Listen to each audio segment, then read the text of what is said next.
The 603 Alliance is hosting world-renowned author Trevor Loudon in Nashua for the New Hampshire premiere showing of the new film based on his best-selling book, The Enemies Within. The premiere showing is next Friday, September 16th, 7 p.m. at the Crown Plaza in Nashua. Tickets are only $10 per person. You can reserve a spot in advance and pay at the door, or you can pay online at 603alliance.org. If you would like additional information about the event or Trevor Loudon, please contact event manager Di Lothrop at 603-864-9287. All right, well, let's get started. My next guest is the CEO of HireAbility.com, LLC, CFO and co-founder of RegMate Incorporated, and manager at Kenda Capital Management, LLC, and is running in the Republican primary in New Hampshire State Senate District 24. Steve Kenda, thanks for being on the program. Great to be here. Thanks, Steve. All right, so I've been interviewing candidates all week, and I feel like I'm asking all the same questions, but, well, you know, that's kind of how it works. Let's start with some simple stuff.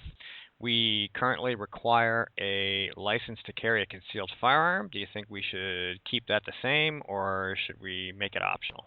Constitutional carry. I mean, there's no reason for us to have to license. I mean, Vermont has no license, for heaven's sake, and they've got, I think they're safer up there than we are down here. Let's get rid of it. I agree.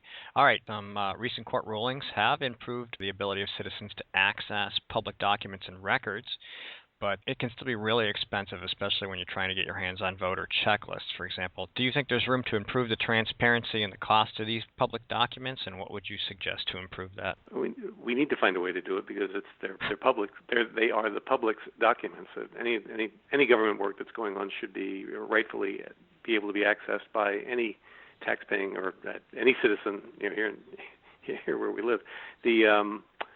The way you improve it is by putting in an intelligent document management system so that the documents are readily searchable, readily traceable, readily identifiable, and there should be no reason why, similar to the way we work with search engines like Google or Bing or Yahoo today, that if you want to look something up, you should be able to go and just find the source document. There's no reason for it to be buried somewhere. Okay, the domicile situation in New Hampshire is kind of messy. The AG and the courts have embraced and reinforced a very broad definition of domicile, which has a great impact on election law and voting in New Hampshire. What are your thoughts about that, and what do you think we need to do to change it? I don't have the specifics of the language, but I know it needs to be tightened up. I would prefer to see photo ID with residency required for no less than some 10 to 21 day period. You think we should keep same day registration? No, I don't like same day registration. I think it makes it too easy for people to commit fraud. We had a fairly serious set of issues up there here in Rye. We had 350 people, I think, show up and register same day with certified letters that went out with people that could not verify their address. So we think, I'm convinced there's voter fraud going on in the state, and this same day registration, I think, plays a part in that. And truthfully, if you've just moved in the day of voting, then maybe you sit it out until the next election. I mean, I just don't think it's unreasonable to look for some period of residency before people being able to step into the ballot box. All right. As a business owner, you're familiar with the incredible burden of health insurance costs, or you are familiar with businesses who are, depending on what your relationship is. And neither Obamacare nor Obamacare Medicaid expansion has done our premium rates any good at all. So we clearly need to change directions. What would you suggest? I've always had a preference for health savings accounts from a private employer's perspective. It gives the family, the employees' family, they can, in much like the way a 401k works, they'd be the beneficiary of this. It becomes like a financial asset, like a 401k that is passed, it can be transferred. It also, with a health savings account, it gets the consumer of the healthcare more closely involved in the purchase. I think there's probably over $100 million a year in savings if we can convince the state and municipal employees, participants in the state here, to move to health savings accounts. First is the benefit to the immediate benefit to their families, with no change in the benefits that they are currently receiving. Let me say it again: no change to the benefits that they're currently receiving from the healthcare perspective. The state could save over $100 million a year by moving them to health savings account and just asking them to, like any consumer, since this money is going to be yours and your family's, that you go out and shop intelligently about how you procure your medical service. That's one way. Obviously, the problem, some of the major problems with Obamacare that were early on were the inability to do cross-border insurance. I mean, look what auto insurance rates have. What's happened to auto insurance rates as a result of cross-border, the ability to purchase on a cross-border basis, and why we haven't been able to do an interstate insurance setup is bizarre as well. That and tort reform, without some meaningful tort reform and putting some pressure on the trial attorneys' lobbies, that's another major cost. We still spend 17% of our overall GDP on healthcare, I mean, twice what most Western nations spend on it. And of course, we got a very perverse financial set of incentives over in the insurance world. I mean, from your broker who makes his money on commission on premiums, to the agency that he works for who makes a commission on premiums, to the underwriting company in here, to large insurance operations who all make their money. But what CEO in a large insurance company wants to go to his shareholders and say, yeah, our premium, our overall revenue went down this year. So, and of course, our own state insurance department. How do they get funded? It's a percentage of premiums, right? Yep. Okay. So, since everything is geared around the growth in premiums, I think maybe somebody could take a high-level look at that over at the insurance side and come up with some suggestions. But education, homeschooling, and the state education property tax. I think they're all kind of tied together. Let's start with the state education property tax first. Do we need to repeal that?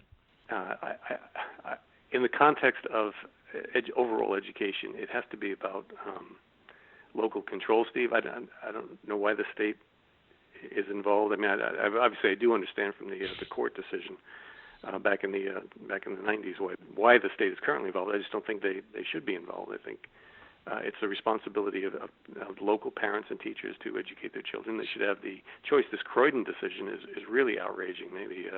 The Attorney General and in conjunction with the governor and the State Department of Education, this pursuit of not letting Croydon parents and Croydon teachers decide where their kids can go to school with their own tax dollars is outrageous. I mean, part of this is, again, Common Core and federal intervention, the ridiculous federal Department of Education, $70 billion a year budget and all we've seen since '79 when it was put in place is a declining SAT scores. So get rid of the federal Department of Education, block grant that money back to the states, get rid of the State Board of Education, and somehow find a way to kill off the teachers' unions, because as a political organization, they're destroying it. We have an entire generation out there that we're willing to vote for some guy who thinks that socialism is a viable economic reality. I mean, I feel like we've lost a generation of people. They know how to occupy and they know how to protest. Would you support expansion of the education tax credit? Yes. Yes, anything that gives kids the opportunity to learn where they're best capable of learning. All right, we have a couple more left. Right to work? First priority. If we have a Republican governor and we have a Republican legislature, it should be the first priority. First and easiest thing to pass, gives us a tremendous competitive advantage relative to our neighbors for bringing companies and jobs to the state.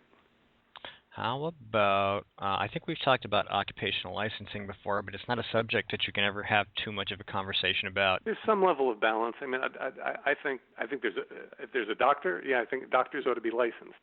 Someone shampooing my hair, no, I don't think they need to be licensed. Last question. Yep. You've obviously been talking to voters and activists and people in the neighborhoods and people in the district.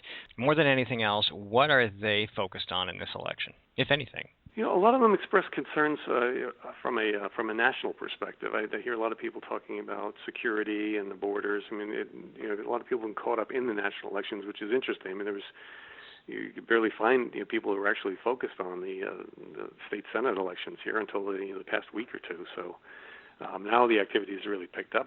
People overall, though, it's that sense of insecurity. People are afraid. They're worried about the changes they see going on in the country. They've been very frustrated and tired of the past 7 years with Obama. They worry about their kids and grandkids having to sit on the $20 trillion in debt, which is, it was $10 trillion, I think, when Obama came in. He's nearly doubled it here, and we have so little to show for it. I mean, anemic GDP growth, very historically low workforce participation. There are a lot of people that are out of work, working part-time. The ridiculous Obamacare cap and the 30 hours there. Plenty of people working 27, 29 hours a week. But being able to avoid the health care cost of having someone considered full-time liability. There's just a lot of insecurity. People haven't had raises in years. I mean, it's tough economic times. People they're doing what they have to do, and they just don't feel the government's doing what they should be doing. Which is less. Yeah, we don't need more government jobs. No, we certainly don't. All right, so you are in a three-way primary. The primary is this Tuesday, the 13th. How do people get in contact with you? It's actually a four-way primary. Is it? Who did I miss? There's Dan Ennis, Ray Tweedy, Jim Mazuri, and myself. Oh, Jim. I forgot about Jim. Sorry, and, Jim. People can reach out to me at Kenda for Senate. You can use the 4, either the digit or the word. KendaForSenate.com is probably the easiest way. Or people are welcome to give me a call too. My phone number is published. That's in the white pages, and feel free to call me up personally. All right, Steve. Thanks a lot for taking time to talk to me. Steve, thank you very much. All right, you have a great day. You too. Bye-bye. Bye.